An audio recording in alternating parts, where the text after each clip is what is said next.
Welcome to This Explainer. Look, if you've tuned into any major football match over the past 20 years, you've absolutely heard it. The screaming, the absolute awe, just the sheer chaos coming from the broadcast booth. Well, today, we're taking that pure, unadulterated broadcast type and translating it into the definitive timeline of a legendary athlete. We're going to deconstruct the actual commentary that tracked the rise, the peak, and the enduring legacy of Cristiano Ronaldo. Let's get right into it. Can you believe the genius of this man?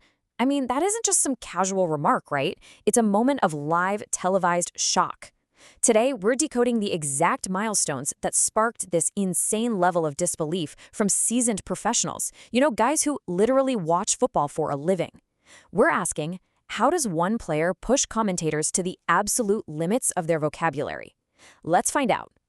Okay, let's dive into this with Section 1, the Manchester United emergence. We absolutely have to start where the global phenomenon truly began, his early English breakthrough with Manchester United.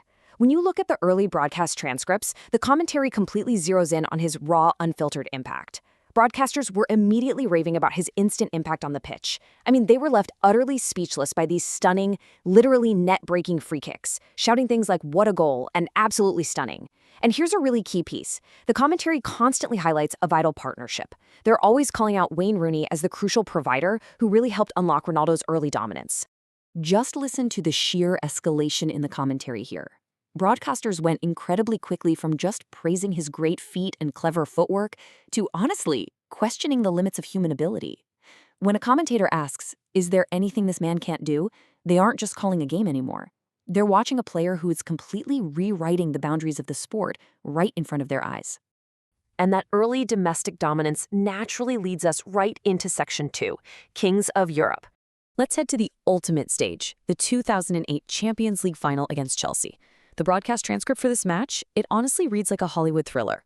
First off, Ronaldo opens the scoring with his towering header. United takes the lead. But then, right before halftime, completely against the run of play, Frank Lampard equalizes for Chelsea. The tension just builds and builds through the second half and extra time, finally culminating in this chaotic moment where Didier Drogba gets a red card, forcing a completely deadlocked game into a penalty shootout. Let's walk through this totally nail-biting timeline, exactly as the broadcasters called it. Kick 1. Carlos Tevez opens smoothly. Cool as you like. Then, disaster strikes for our guy. Cristiano Ronaldo steps up, does his signature stutter step, and he's denied by Petrocek. The commentators are absolutely stunned. But then, in the pouring rain, Chelsea's John Terry slips and misses the potential game winner. The broadcast just explodes with relief for United. He's missed it. He's missed it. Ultimately, Ryan Giggs scores, Edwin van der Sar makes a massive save on Nicola Anelka, and that's the whole shebang. The raw emotion from the commentary booth in that moment is just incredible to read. They don't just announce a 5-4 penalty shootout win, they immediately tie it back to the deepest roots of the club's history. They shout, "The Reds rule Europe again, 50 years after Munich, 40 years after Wembley." That is a monumental, historical weight placed right on the shoulders of that squad, and Ronaldo is standing at the absolute center of it all. So the crucial point is, despite that missed penalty in the shootout, his opening goal and just his massive overall season totally cemented his reputation. The commentary really solidifies his identity here. He's the guy who produces the goods when it matters most, on the absolute biggest stage in club football. This was the exact moment the hype became history. Moving on to Section 3, the ultimate rivalry. Now, obviously, you can't talk about a legend without talking about their greatest adversary. As we transition into his peak years, the commentary text abruptly introduces a rival who pushed his game to completely unimaginable heights. For a decade, this dynamic captivated the entire globe. The commentators are frantically switching back and forth between these two titans. On one side, they're marveling at Lionel Messi scoring against English clubs at crucial times. On the other side, broadcasters are losing their minds over Ronaldo launching 40-yard screamers and executing these incredible special strikes. The transcripts show a sport totally overwhelmed by two unstoppable forces. But it wasn't a solo act, and the commentators definitely knew it. While Ronaldo was grabbing all the headlines, the broadcast frequently praised his elite supporting cast. Back in England, Wayne Rooney was that ultimate provider. Over in Madrid, the commentary always notes Marcelo and Luka Modric, with those precise sideways passes and top-of-the-box setups that just unleashed Ronaldo's power. And for the national team, names like Nani and Ricardo Quaresma are constantly screamed over the mic as the key links, literally dragging Portugal back into absolutely desperate games. Speaking of the national team, let's see how this builds into his massive international legacy. Look at this crucial match against Sweden. The commentators are practically breathless as they describe Ronaldo's single-handedly dismantling the opposition. He scores a hat trick in his own country, and the broadcasters officially declare that he has killed the Swedish dream. I mean, it's a total masterclass in putting an entire nation on your back. Back in club football, the hype eventually broke the scale entirely. Following an absolutely sensational goal, which the audio context heavily implies is his famous bicycle kick, the commentary actually elevates from mere excitement to grand historical declarations. They don't just call it a great goal, they pause and then shout that he is the greatest in the history of the Champions League. The sheer audacity of his play literally forced broadcasters to rewrite the history books live on air. And that brings us to Section 4, National Hero and Goal 900. Here we are at the final, deeply emotional chapter of our explainer.